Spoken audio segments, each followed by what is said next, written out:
前世我因所谓的正义，亲手将黑道父亲送上断头台，他没有半分责怪，反倒满眼欣慰地望着我。直到父亲被处死，我才惊觉，那所谓的正义不过是大人物博弈的棋子。无尽的悔恨与自责缠裹着我，在整夜，我竟重生回到了父亲准备火拼的前一刻。燕慈，醒了就赶紧回学校，这里乱，等会儿打起来，别溅你一身血。父亲丢下这句话，转头冲着屋里一群壮汉怒吼：“都磨蹭什么呢？山鸡刀呢？刚磨的那把。”陈野，绰号山鸡，父亲最忠心的头号马仔。前世他就在这次火拼中被人砍断手筋，成了彻头彻尾的废人。兄弟们，将侧带小兔崽子骑到老子头上拉屎，抢我们货源，砸我们的车，今天还想收我们的地盘，这口气能不能忍？那肯定不能！干他丫的！后生震天，父亲看着眼前的一幕，眼底的迷茫迅速褪去，取而代之的是尸骨的坚定。既然重生了，那么前世的悲剧定不能重演。就在父亲攥着刀准备带头冲出去的瞬间，我伸出手，死死拽住了他的手腕。咋了，儿子？生活费不够了，找你周叔拿。爸现在赶时间。说完，父亲试图甩开手，却发现我的手劲大得惊人，像把铁钳子纹丝不动。爸，把刀放下。屋里的陈野、周福生还有几十号兄弟全愣住了。谁不知道沈家大少爷是个一心只读圣贤书的乖宝宝，平日里连杀鸡都不敢看，今天竟敢拦着老爷子去砍人。你这孩子说什么胡话？江策那王八蛋都把尿堵我脸上了，我不看他，以后在临海市还怎么混？松手！赶紧回你大学念书去，这种脏活哪是你能管的？我让你把刀放下，听不懂人话是吗？反了你了！我是你老子，你敢管我？山鸡，把少爷拉走，送回学校。大侄子，这话糙理不糙？这种场面少儿不宜，快走吧。陈野刚想上前，却被我骤然释放的气场镇住，脚步顿在原地，滚！一个字，冷得像冰，让满屋子的糙汉都心头一凛。山鸡原来他傻了，老子今天是为了谁？还不是为了多挣点钱，给你以后娶媳妇买房子，你给我让开！父亲猛地发力，终于甩开了我的手。可下一秒，我往前跨出一步，身形快得像一道影子。所有人都没反应过来时，我右手闪电般探出，精准扣住父亲握刀的手腕，指尖狠狠捏在马筋上。沉重的钢刀被狠狠摔在水泥地上，发出刺耳的声响。满是寂静，所有人都瞪大了眼睛，像看怪物一样看着我。那个文弱的沈家书生，竟然空手夺了临海猛虎沈啸山的刀。爸，你要是想死在监狱里，把牢底坐穿，你就跨出这个门一步，我绝不拦你。你个小兔崽子，你知道个屁的江湖！人家都骑到老子脖子上拉屎了，我不躲了他。明天到时候谁还喊我一声萧山哥，都给我滚开！今天谁拦我，跟谁急！见此，父亲弯腰就要剪刀，我冷声开口：2条街外的十字路口有一辆40面包车，车牌号尾数18，里面坐着刑侦队的程大队长，手里拿着刚批的拘捕令。再正是你手里的刀沾了血，恭喜你，起步20，搞不好还得吃枪子。你咋知道程阎王在哪儿？城里临海市道上的克星，人送外号程阎王，谁碰谁栽。你要是不信，现在就派个面生的兄弟去看看，看看那辆车是不是停在那儿，看看车里的人是不是在喝茶等收网。陈野立刻给门口一个小弟使了个眼色，他小弟撒腿就跑。5分钟后，小弟跌跌撞撞冲回来，脸色煞白，像是见了鬼。真有条子，就在路口，那车我认得，市局里的便衣车。江市酒楼门口还停着2辆警车，好像在保护现场。父亲的脸色从红变白，又从白变青，后背瞬间惊出一身冷汗。如果刚才不是儿子夺了刀，他现在已经是个死人了。清醒！这江策也太阴了。这不叫阴，这叫降维打击。爸，现在是2000年，千禧年都过去半年了，你那一套过时了。现在的江湖不是打打杀杀，是人情世故，是资本运作，是法律条文。江策为什么敢抢你的地盘？因为他穿西装，你穿背心；因为他动脑子，你动刀子；因为他懂得利用警察杀人，而你只会把自己往监狱里送。那你说咋办？人家都起脸输出了，难道就让老子当缩头乌龟？这口气我咽不下去。爸，我是你儿子，有人欺负我爹，我比你更想弄死他，但我们要换种方式。3天。爸，你把这帮兄弟交给我，把公司的公章交给我，也让兄弟们把手里的刀都扔了。我不碰刀，不动枪。3天之内，我让江策跪在咱们家门口，把抢走的地盘吐出来，再把钱乖乖送上门。如果做不到，我这辈子再也不管你的闲事。你想去坐牢，我给你送饭。大侄子，你是不是读书读傻了？江策那主儿可不是吃素的，牛皮可别吹破了。闭嘴！老子信你一次。反正今天要不是你，老子这会儿已经在耗子里蹲着了。这条命是你捡回来的，这公司也是给你留的，你爱咋折腾咋折腾。但儿子，咱手里现在除了这帮大老粗，啥都没有。你打算怎么搞他？听到这里，我笑了。那一刻，斯文的眉眼间翻涌着冷厉，像极了一条刚吐出信子的毒蛇。斯文败类，却摄人至极。这还不简单吧？首先把这身行头换了，去买套西装，最贵的那种。第二天，临海市国贸大厦，父亲正跟脖子上的领带较劲，脸憋得通红。累得老子气都喘不上来，这西装也紧得离谱，胳膊都抬不起来。儿子，咱能不能不穿这身皮？穿着跟个龟公似的，这一套还8000呢，够我弟兄们喝多少顿酒了。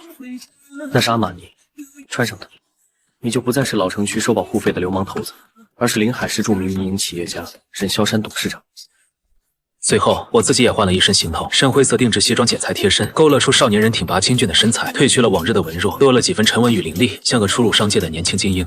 走了，老邓，记住，一会儿到了公司要挺直，少说话，实在想骂人就在心里骂。哎，知道了，真啰嗦。到底你是老子还是我是老子？转眼到了孝山运输公司，一群光膀子的大汉正围在院子里打牌吹牛，吆五喝六。哎呦，大哥来了！众人回头，瞬间安静下来，眼睛瞪得溜圆。只见门口走进来2个穿西装的男人，走在前面的虎背熊腰，正是他们的大哥沈孝山。后面跟着的少年气质冷冽，竟是他们的大少爷沈燕慈。我操，大哥这是咋了？穿这么板正，那是少爷吧？这气质跟港片里的精英似的。我无视周围诧异的目光，径直走向财务室。周叔，把账本拿来。哦不，少爷，你看账本干啥？这玩意儿枯燥，你看不懂的。周福生是公司的老人，也是父亲最信任的管家，但我非常清楚，这人手脚不干净，胆小如鼠，还是个典型的墙头草。前世就是他临阵倒戈，给江策递了不少消息。我不看，你念给我听，就念上个月的招待费，还有刚才采购的明细。周福生心里一慌，却不敢违逆，硬着头皮拿起账本。采购钢材10吨，单价3200，合计32000。上个月钢材市场均价是2600。周叔，你是在哪家店买的黄金镶钻钢材？贵了20%。那是几单，有加急费啊。好的，那继续。5月8号，招待费5万。招待谁了？招待工商局的几个领导。哪几个？姓什么？在哪吃的？喝的什么酒？周福生彻底慌了，结结巴巴答不上来。这都是刘二哥安排的，我不太清楚。下一秒，我猛地一巴掌拍在账本上，声音不大，却带着摄人的威压。周福生吓得一屁股坐在地上，连门口抽烟的父亲也被吓了一跳，手里的烟差点掉在地上。周叔，这本账烂得像一坨屎，你自己贪了多少我不问，可这5万块招待费到底进了谁的口袋？又是谁授意你做的假账？最好想清楚了再回答。周福生的脸瞬间煞白，嘴唇哆嗦着，眼神惊恐地看着我，额头上的冷汗顺着脸颊往下淌。行了，账本先放这儿。周叔，你去洗把脸，全是汗。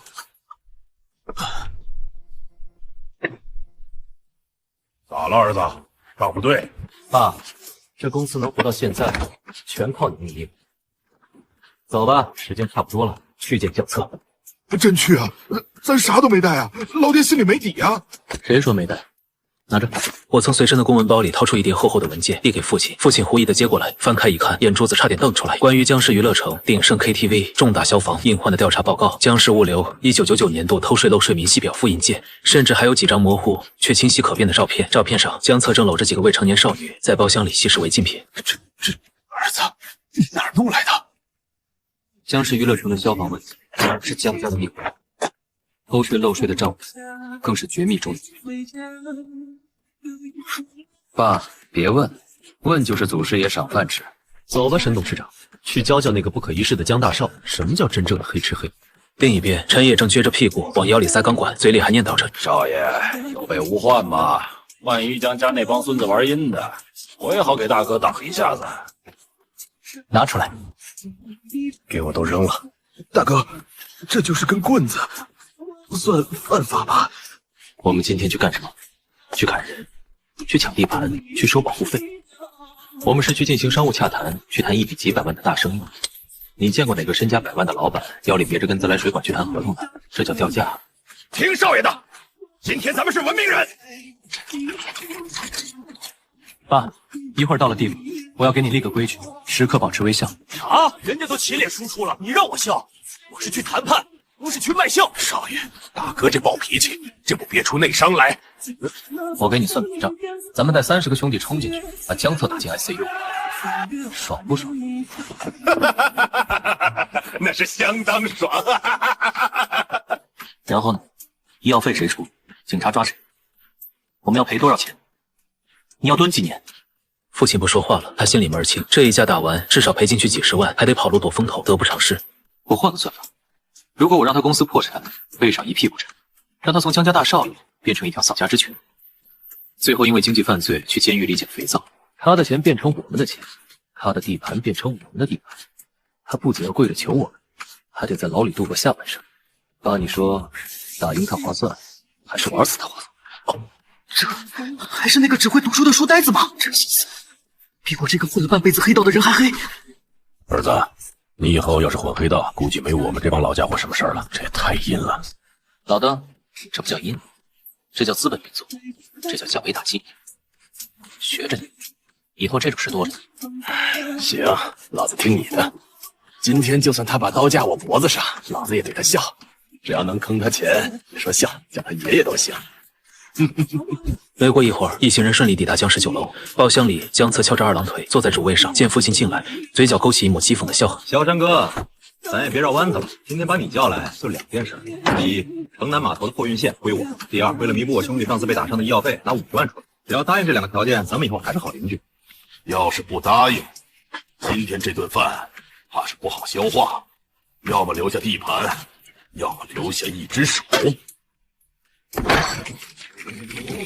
江策，你他妈做梦！码头是老子兄弟拿命拼出来的，凭什么给你？还要老子的手？你也不怕崩了牙？那就没得谈了。江策冷笑一声，一挥手，身后的打手们立刻上前一步，手中的砍刀齐刷刷举了起来。包厢里的气氛瞬间凝固到了冰点，血腥味仿佛已经弥漫开来。且慢，别紧张哈。话音刚落，所有人的目光都集中到了一旁的我身上。只见我不紧不慢地打开随身的公文包，从里面掏出一个黑色的长条状物体。我笑了笑，按下开关，录音笔的红灯开始闪烁。江少，别停啊，继续说。刚才说要把谁的手留下来，声音大一点，清晰一点。我指了指那闪烁的红灯，笑容温和，眼底却淬着冰，像个优雅的魔鬼。刑法第274条，敲诈勒索罪，数额巨大或者有其他严重情节，处3年以上10年以下有期徒刑；故意伤害罪致人重伤的，处3年以上10年以下有期徒刑。这段录音我会让我的律师备份3份，一份给市局刑侦队，一份给检察院，还有一份送给在那边喝茶的程大队长。江策盯着那只小小的录音笔，眼角剧烈抽搐，脸色瞬间阴沉的能滴出水来。你他妈玩阴的！别这么说，这是商务习惯，大公司开会都这样，留个底，免得日后扯皮。倒是江少，怎么脸色这么难看？是不是刚才的法律条文没听清？要不我重播一遍？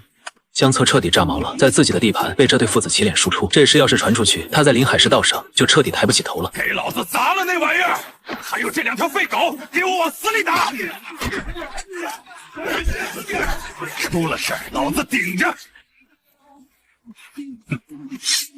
就在这时，父亲猛然拍了一下桌子，站了起来。我看谁敢动！我看看这是谁的地盘！给我放倒他们！还没等父亲说完，我便一只手死死按住了他的肩膀，让他坐下。父亲甩开我的手，愤怒说道：“儿子，现在什么情况？看不见吗？不动手等被打死吗？”我指着脑袋说道：“爸，你是董事长，董事长不动手，只动。”说完，我便从怀里掏出了一本红色的小册子，《中华人民共和国刑法》。那红色的封皮在包厢昏暗的灯光下，竟然比砍刀还要刺眼。兄弟们，根据刑法第294条，组织、领导黑社会性质组织的，处7年以上有期徒刑；积极参加的，处3年以上7年以下有期徒刑。这一刀砍下来，你是主犯，起步7年，你家里的老婆孩子等你等到头发白。为了江策那几千块钱工资值吗？江策见此，等你们这群废物！一个大学生吓唬成这样吗？赶紧给我办了他们！闻言，我不紧不慢地再次打开了公文包，抽出了那份厚厚文件的冰山一角，只露出了标题。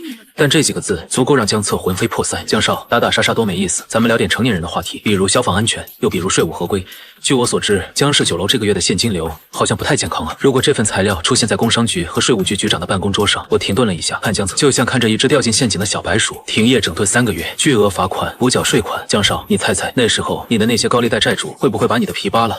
闻言，江策的额头上密密麻麻全是冷汗，光是那些高利贷的利息，就能把他江家吞得骨头渣子都不剩。退下！打手们面面相觑，最后还是如蒙大赦般退出了包厢。包厢里只剩下3个人。父亲看着我，眼神里满是不可思议。一本书，几张纸，竟然比老子的砍刀还好使。江少，火气别这么大。现在我们可以心平气和地谈谈赔偿问题了吗？说吧，这件事怎么才能翻篇？你想要多少？我对着江策伸出了3根修长的手指，300万。包厢里的空气有些凝固，父亲的眼珠子差点掉在地上。儿子，你疯了！老子当年绑票县太爷的小舅子也没敢开这个价。300万，你特么穷疯了吧？敲诈勒索敢敲到我家侧头上来了，信不信我现在就报警抓你们？江少，我是守法公民，给敲诈呢。这300万是有账可查的，劳务费与精神损失。好一个劳务费！你来给我算算，你干什么了就值300万？要是算不明白，今天你们父子俩谁也别想竖着走出去。第一笔，精神损失费。我父亲沈萧山虽然长得粗犷了点儿，但内心脆弱敏感。你的人拿着刀冲进来，严重伤害了他幼小的心灵，导致他现在手都在动。父亲正听到这话，愣了一下，然后赶紧配合的哆嗦了2下。100万买一位老人的心理健康，贵吗？不贵。这特么是哪个山头的土匪设定？第二笔，误工费。我是名牌大学法学系高材生，我的时间很宝贵，为了处理你这点破事，我耽误了整整1天的时间。按照我的咨询费标准，像是夜间加班费，收你50万。你怎么不去抢？别急，还有大头。第3笔，商业保密费。这本账本里记录了江家过去5年所有的偷税漏税、行回记录以及洗钱流水。如果这些东西出现在市局经侦大队的办公桌上，你觉得你父亲江振海要在里面踩多少年缝纫机？还是说，你觉得江家的股价能经得起几个跌停板？江策的脸色瞬间惨白，刚才的嚣张气焰如同被泼了一盆冰水，灭得干干净净。他死死盯着那叠复印件。你手里怎么会有这个？这不重要，重要的是你还有多少时间。现在是晚上9点55，我的私人律师正坐在距离市局经侦大队500米外的咖啡馆里。如果我没有给他打电话，他就会把原始 U 盘和举报信投进市局的信箱。你还有5分钟，是花300万买个平安，还是拉着他和江家陪葬？你自己选。父亲在一旁看得一愣一愣的，小声嘀咕：“儿子，咱们哪来的律师？咱们村的二狗子不是去工地搬砖了吗？啥时候成律师了？”爹，闭嘴，这叫心理博弈。时间1分1秒的过去，江策的衬衫已经湿透了，心理防线正在一点点崩塌。还有1分钟，看来江少很有骨气。爹，走了，去市局做个热心市民。好嘞。我就说这小子是个抠逼，300万都舍不得。我们父子俩一前一后，大步流星的朝着门口走去。别出门！操，这么痛快不就完了？江少，我就喜欢你这种识时务的低端玩家。寂静的包厢里，这话格外刺耳。我不慌不忙掏出一叠厚厚的文件，甩在了江策面前。封面上5个黑体大字：资产转让协议书。江策刚准备去拿支票本的手僵在了半空。这是什么？江少是个爽快人，肯出这300万的封口费，但我是个讲究人，这钱若是直接拿了，那是敲诈勒索，是要坐牢的。我不干犯法的事，所以咱们得换个名目，把它变成合法的商业交易。什么交易？我翻开合同，指着第3页的标的物条款。城西那块废弃的碎石场一直挂在我父亲的安保公司名下，那地方鸟不拉屎，连野狗都不去撒尿。现在我把它作价300万卖给江氏集团，江少，这很合理吧？你这是强卖！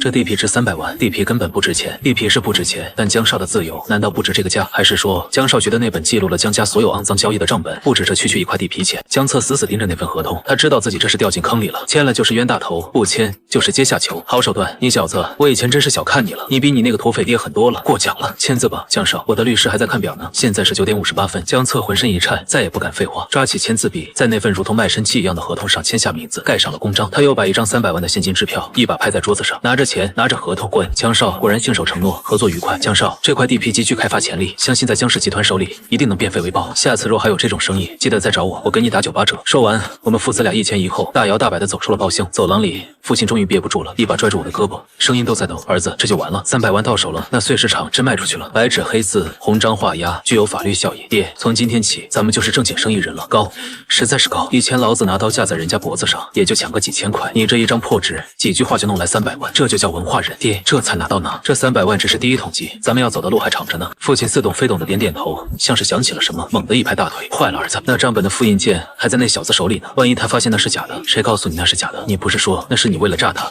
连夜编出来的吗？真的假不了，假的真不了，虚虚实实才最要命。那复印件里前10页是真的，后面的全全是咱们这几年买菜的流水账。我笑了，笑得像只成了精的狐狸。等他发现的时候，咱们的洗白大计早就完成了。刚走出江氏酒楼，陈野就急忙迎了上来：“少爷，咋样？动刀没？我看那江家小子带了10几号保镖，要是打起来，我车后备箱里那几根钢管可能不够用。”父亲没说话，像个被雷劈了的木头桩子。我拿出那张轻飘飘的支票，递给陈野：“单技术，别惦记你那几根钢管了，自己看300万。”我操！陈野嗓子劈了，像只被人掐住脖子的公鸡，眼珠子差点瞪出眼眶。我的个亲娘嘞！大侄子，你把江侧那小子的金库给炸了！爹，单技术，以前你们带着几10号兄弟，提着西瓜刀去抢地盘，被人砍3刀，最后分到手能有多少？父亲回想了一下，那一架好像分了800，还是因为我是带头的，多拿了2000奥费，拼了半条命，流了一身血，才换来800块，那是卖命钱，是最廉价的劳动力。我语气平静，却字字诛心。今天我没动一根手指头，就动了动嘴皮子，打印了几张废纸，盖了个萝卜章，就拿了300万，翻了多少倍？爹，你会算吗？父亲算不过来，但他大受震撼，一种前所未有的观念冲击，轰开了他那颗顽固的悍匪脑袋。这就叫知识产权，这就叫降维打击。老爹，时代变了，现在不兴打打杀杀了，那是流氓。咱们要做的是穿上西装，打着领带，用法律和合同去抢，这才叫生意人。儿子，你真出息了！父亲激动的声音都哽咽了。以前老子总觉得读书有个鸟用，百无一用是书生，总想让你练武，怕你受欺负。现在看来是爹错了，爹是个粗人，目光短浅，这哪里是书生，这特么是财神爷下凡啊！我心中一暖，但脸上依旧保持着云淡风轻的模样。老爹言重了，以后好好学着点。父亲抹了一把脸，突然一巴掌拍在陈野的大腿上，听见没？传我的话下去，以后公司里的大事小情全听我儿子的。他说往东，谁敢往西，老子剁碎了喂狗。谁要是敢在他面前炸刺，就是跟我沈啸山过不去。大哥，你放心，谁敢动大侄子，我老赵第一个绑炸药包炸他全家。单技术，低调，咱们是正经公司，别动不动就炸药包，要学会报警，报警抓他们才是最高级的羞辱。高还是大学生心眼活泛，危机暂时解除了。江侧吃了这个哑巴亏，短时间内不敢轻举妄动，但我知道江家这头恶狼迟早会反扑。儿子，咱们回去。路过临海大学时，我让司机停了车。爸，我下车了。今天还有一件更重要的事情要做。临海大学，那是我曾经挥洒青春，也是留下最多遗憾的地方。父亲一脸疑惑，咋了？儿子还要去哪儿收账？这学校里也有欠咱钱的，这也太不像话了。学生都不放过，不收账去追债，追谁的债？去追一个上辈子让我后悔到死都没能追回来的女人。爹，你先回去吧，今晚不用给我留门了。说完，我大步流星地走向那座象牙塔，背影决绝。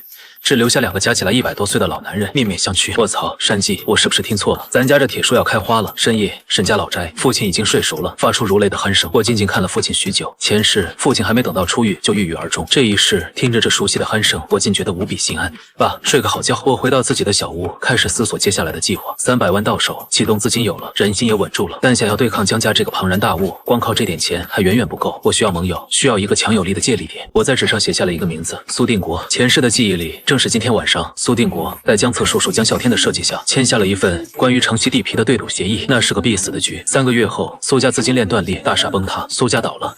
临海市就是江家的一言堂，我更没机会翻身。我用红笔在苏定国的名字上画了个圈，所以苏家不能死。救苏家，既是为了还当年的一份情，更是为了借鸡生蛋。苏家的资源、人脉，还有那块即将升值的地皮，与其被江家吞了，不如让我来截胡。第2天，我换上了一件干净的白衬衫，头发随意抓了抓，显出几分少年的蓬勃朝气。我深吸了一口气，心中默念：这一世，我要把遗憾统统填满，也要把该拿的利益一分不少的拿回来。苏婉清，临海首富苏定国的独生女，金融系的系花，也是全校公认的高领之花。3个月后，苏氏集团资金链断裂，苏定国跳楼自杀，这堵高傲的雪莲一夜之间跌入尘埃，豪宅被封，豪车被扣，那些曾经围在他身边的追求者瞬间变脸，甚至有人落井下石，想逼他去陪酒。上一世，那是个大雨滂沱的夜晚，我在路边的大排档洗盘子，看到了那个曾经不可一世的校花，她浑身湿透，为了几10块钱，正在跟一个醉汉推搡。但我那时也是个通缉犯的儿子，自身难保，只能眼睁睁看着他被生活碾碎，无能为力。我把那些沉重的画面压回心底，径直堵住了迎面走来的苏婉清。你干什么？有事吗？苏婉清皱起眉头，语气冷淡。周围的几个男生停下脚步，幸灾乐祸地等着看笑话。这小子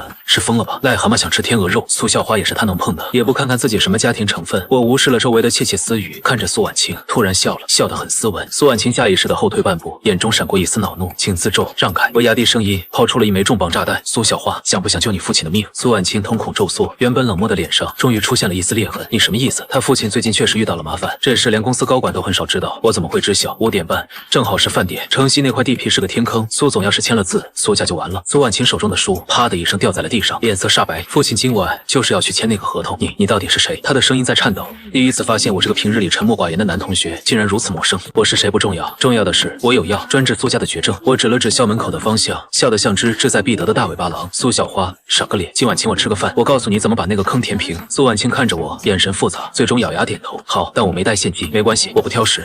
食堂2楼麻辣烫就行，记得加2个蛋。次日，苏婉清早早就找到了我，燕慈，谢谢你。昨天回去后，我劝住了我爸，他连夜找人去查了城西那块地，结果出来了，跟你说的一样，那就是个天坑。如果那5000万砸进去，我爸可能真的会想不开。我笑了笑，语气平淡，不用谢，各取所需罢了。对了，既然没买地，那你爸……还没等我说完，苏婉清就打断了我，声音里透着一丝无奈和迷茫。虽说钱保住了，但是临时毁约得罪了开发商，圈里都说苏家言而无信，资金闲置着，我爸看什么都想坑，急需一个靠谱稳定的新项目挽回声誉。闻言，我眼前一亮，这还是真是瞌睡就有人送枕头。苏小花，你告诉你爸然，他别急，不出1个月，我给他一个比城西好10倍的项目，到时候2家谈合作。他一脸惊异，你合作？对，合作。我还有事先走了，我没多解释，头也不回就走了，饵已经撒下去了，鱼也咬钩了，剩下的就是等收网的那一刻。不多时，我便来到了老爹的公司，一进门，老柯就脑仁突突的疼。2排光膀大汉蹲在台阶上，捧着饭盒狼吞虎咽，刺青花臂混着油光，左青龙右白虎，中间还有个米老鼠。一个横肉大汉呲着大黄牙笑，哎呦，大侄子吃没？叔有大腰子，没理他，径直走进大厅。前台黄毛小妹脚翘在桌上，抖腿嗑瓜子，皮儿雪花般铺了一地。2楼更是传来麻将砸桌和粗暴的吼声。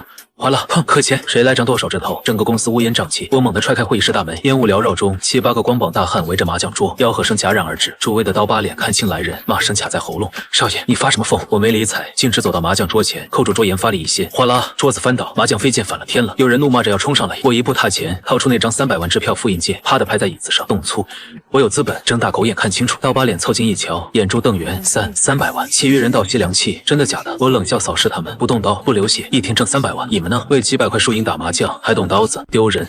众人哑口无言，脸皮发烫。我指着满地狼藉，都给我穿上衣服。从今天起，这里是公司，不是梁山泊。不想干的，滚去领工资走人。无人动弹，谁不想洗白？就在这时，门口传来咳嗽声。父亲沈啸山一身西装革履走了进来，怒吼一声：“少爷说话你们听不见吗？赶紧都特么给我把衣服穿上！”父亲这咿咿嗓子比圣旨管用，屋里顿时鸡飞狗跳，汉子们手忙脚乱套衣服，袖子反了，扣子错了位，一片滑稽。随后父亲严肃说道：“今天开始，我们公司正式转型，以后谁敢光膀子露纹身，老子第一时间拿砂纸给他磨平。”刀疤脸边系扣子边苦笑：“大哥，那以后叫您啥？”闻言，沈啸山怒吼：“特么别再叫老子大哥，那是黑社会叫法，以后叫我董事长，叫少爷总经理，记住没有？还有公司事务，以后少爷说的算，你们有意见吗？”一片死寂过后，稀稀拉拉的喊声响起，透着心酸，以后都听董事长和总经理的。我没笑，这群野狼表面的服从罢了。散会。半小时后，所有主管到我办公室，迟到1分钟扣1000。说完，我转身离开，气场凛冽，人群散去。角落阴影里，金丝眼睛反着寒光。财务总监张承安，他盯着我背影，嘴角勾起阴冷笑意。总经理，乳臭未干也想分蛋糕。他抬脚狠狠碾碎地上踩着的麻将牌发财。公司姓沈，钱可不一定。会议室里的人散得差不多了，父亲被一群老兄弟簇拥着去视察食堂了，嚷嚷着要给大伙加鸡腿。我没动，独自坐在宽大的总经理椅上，指尖钢笔无声旋转，镜片后的目光死死锁住那扇半开的门。我在等那个前世将我爹送进监狱，让我家破人亡的好叔叔。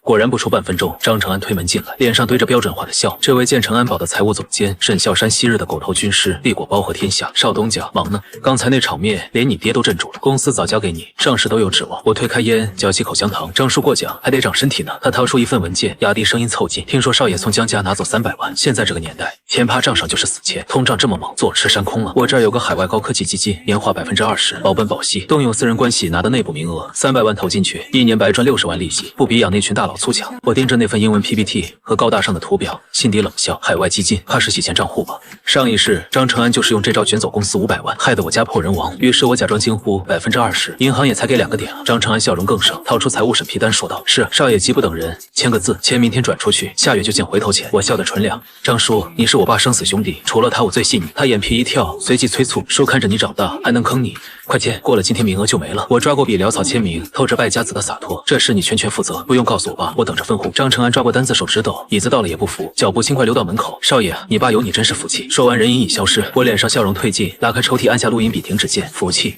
我摩挲着冰凉的金属：“张叔，这福气给你要不要？”站在窗前看着他2手本田火急火燎冲出大门，我嘴角勾起残忍的弧度：“路铺好了，坑挖深了，摊吧，越摊越好。你不摊，我怎么送你吃一辈子牢饭？”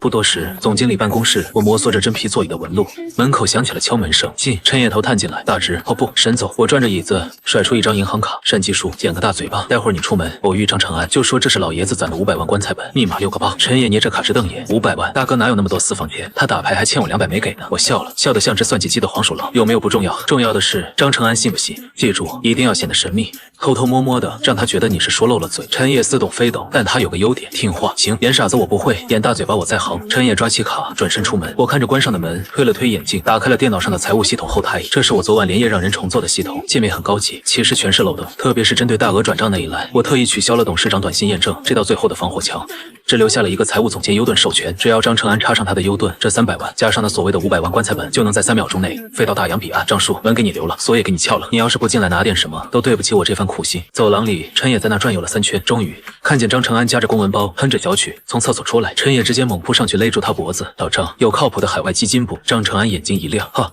那必须有，怎么你也要投？陈野神神秘秘掏出银行卡，是大哥私藏的棺材本500万，最近想拿出来做投资，密码6个8，大哥让我先把卡给你，等回头他想通了再让你转。张成安看着那张卡，在他眼里这就不是卡，这是一块肥得流油的红烧肉，500万加上之前的300万，800万，这一票干完，他在国外能潇洒一辈子。行，山鸡哥放心。张成安接过卡，手都在抖，我先替大哥保管着，绝对丢不了。那什么，我财务室还有点账没平，先忙去了。说完，张成安转身就跑，脚步虚浮，像是踩在棉花上。贪婪已经彻底吞噬了他的理智，连最基本的核实都忘了。深夜，公司大楼一片漆黑，只有财务室的窗户透出一丝微弱的蓝光。我坐在楼下的黑色轿车里，手机屏幕亮着，那是高清夜视监控的实时画面。画面里，张成安正在疯狂操作，先是那300万转账，输入密码确认，进度条走得很快，10%、50%、100%转账成功。张成安猛地挥了一下拳头，无声的狂笑，嘴型在说傻子父子。紧接着，他又拿出父亲棺材本那张银行卡，准备转走那500万，插卡，输入6个8，查询余额。下一秒，张成安脸上的笑容凝固了，僵硬错愕，他疯狂地拍打着键盘，以为是电脑坏了，屏幕上赫然显示着余额5000元，5000怎么才5000？监控里，张成安瘫坐在椅子上，抓着头发，一脸怀疑人生。看到这里，我关掉了屏幕。5000块够判你个盗窃未遂了，但那300万可是实打实的职务侵占和挪用公款，数额巨大，